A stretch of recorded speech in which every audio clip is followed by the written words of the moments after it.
Hello friends, are you also a space lover? Then this video is for you because this video has been created using 3D visualizing techniques in order to help those visualize and imagine the real outlook of space using real-life images captured from Hubble telescope and Cassini orbiter. Now let's get started and explore the multi-universe. Well, have you ever wondered, this entire universe, how does it look like? Actually, it's crazy that a small distance makes everything seem small. Same happens with our solar system too. Our solar system is vast. It has galaxies, but we cannot see the extent of Milky Way. We cannot see the extent of solar system, but we can imagine the Milky Way. Milky Way galaxy is just simply a small drop in a large ocean of universe. And inside those small drops, we imagine thousands and thousands of dark matters, dark energies and illuminating objects with high reactions and nuclear reactivities. Now, whatever you imagine or whatever you break, it's always exploring. Have you ever seen any planet in your surrounding? Well, no. It is because when we look at the night sky, there is nothing more to see than a moon and stars. Let's today see dwarf planets. Because on our books, we usually see the images of our 8 planets: Mercury, Venus, Earth, Mars, Jupiter, Saturn, Uranus, Neptune. But what about Haumea, Uri 313, Pluto and other planets too, which are also planets, but due to their small size and they take more than 2 centuries to revolutionize their orbit against the sun, they are categorized as dwarf planets. Let's visit today Haumea and all the rest dwarf planets. So, first of all, Haumea is very far away from the sun. That's because one of the reasons which makes its orbit long. So here is Haumea. Well, it's very crazy and very interesting to know that Haumea is actually, its equatorial diameter is very large, mass is also large, but its shape is very different. Its surface gravity is 0.44 meter per second square and its shape is extremely different. You can see its shape is not just spherical like Earth and other planets. It's flattened and differently shaped. Now you can see here our orbiter, Cassini orbiter. Let's keep it aside for a while. Here is the image of Haumea. Haumea is actually a dwarf planet, and in the night sky you can never ever see, and these visualizing objects can only be seen with the help of great telescopes like Hubble telescope and great orbiters like Cassini orbiters. So here is the Haumea dwarf planet. Haumea is actually not spherical but bulged. Now what about its encyclopedian information? Haumea's extreme elongation is probably caused by its rotation. So rapid, it turned Haumea into an ellipsoid and made it the least spherical of the dwarf planets. In the early solar system, Haumea may have been much like Pluto, composed half of rock and half of water.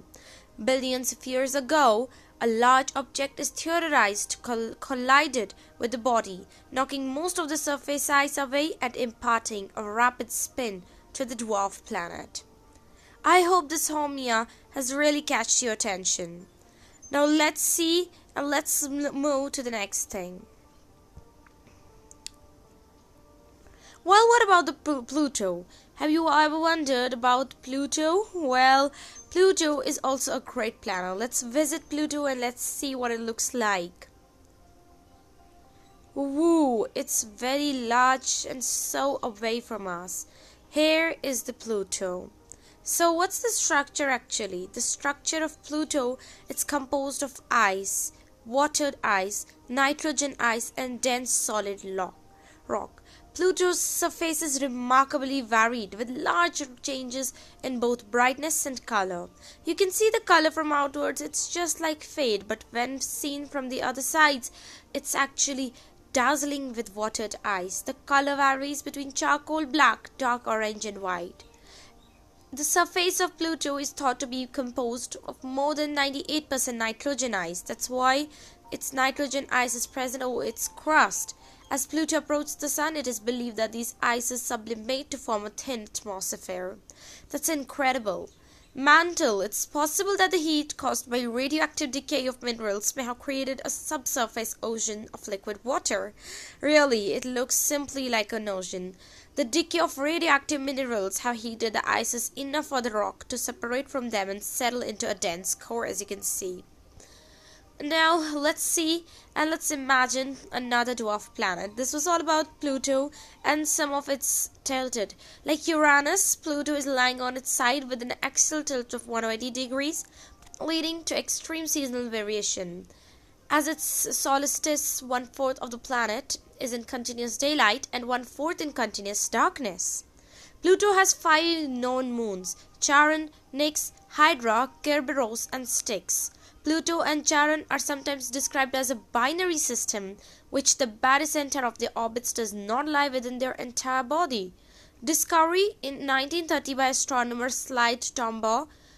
Pluto was originally classified as the 9th planet from the Sun. However, the discovery of similar-sized objects within the Kuiper belt promoted the International Astronomical Union, very sadly, to reclassify Pluto in 2006 as dwarf planet.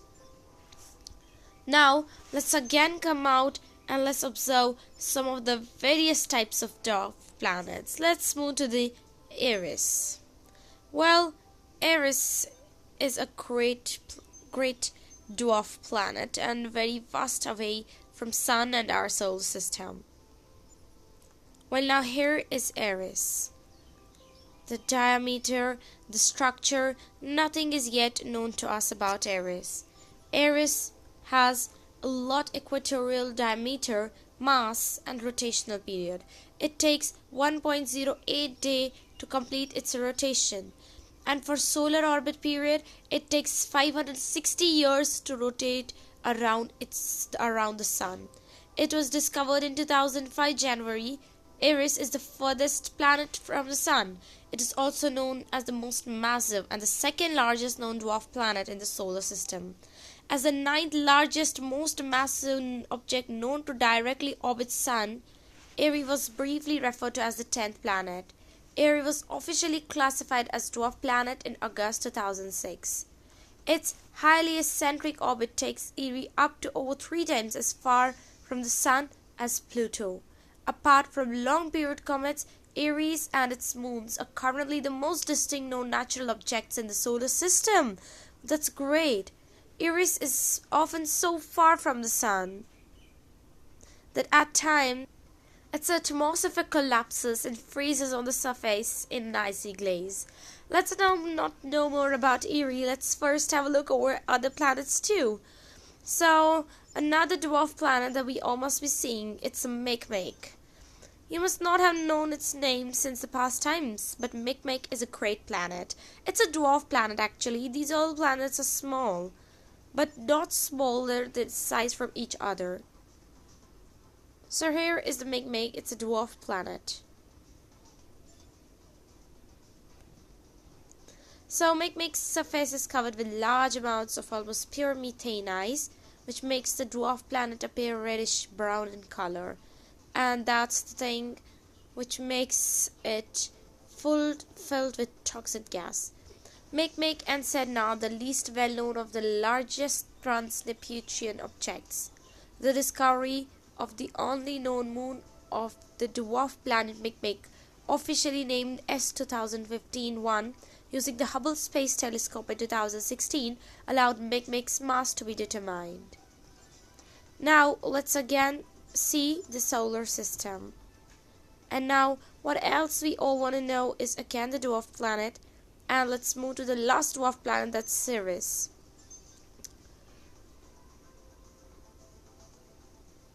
Now let's see the structure of Ceres and all that, whatever we want to know about it.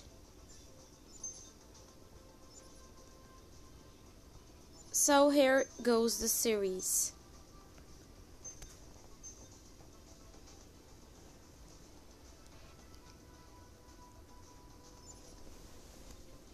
Here is the Ceres. Ceres is a great planet whose equatorial diameter is 605 mi. Ceres is the only dwarf planet located in the inner solar system. Although it's the smallest of planets, Ceres is still the largest object in the asteroid belt. Its discovery was done in late 18th century, and for 50 years it was classified as a planet. Therefore, you must not read the books before the 50 years because they might be responsible for undertaking Ceres as a planet. Now, the NASA's Dawn spacecraft is to be the first to explore Ceres in February 2015. It was the first to be drawn in 2015. Due to the abundance of ice, water, and minerals, Ceres could not serve as a potential site for manned landings as well as a launching point for deep space missions. Now thank you guys. I hope that you all enjoyed our today's video upon the 11-dimensional video on the solar system. Our solar system and space is incredibly incredible, and you must not stop from exploring it. If you are an achiever in astrophysics field or want to go in the space field, then this is the best thing you all should know.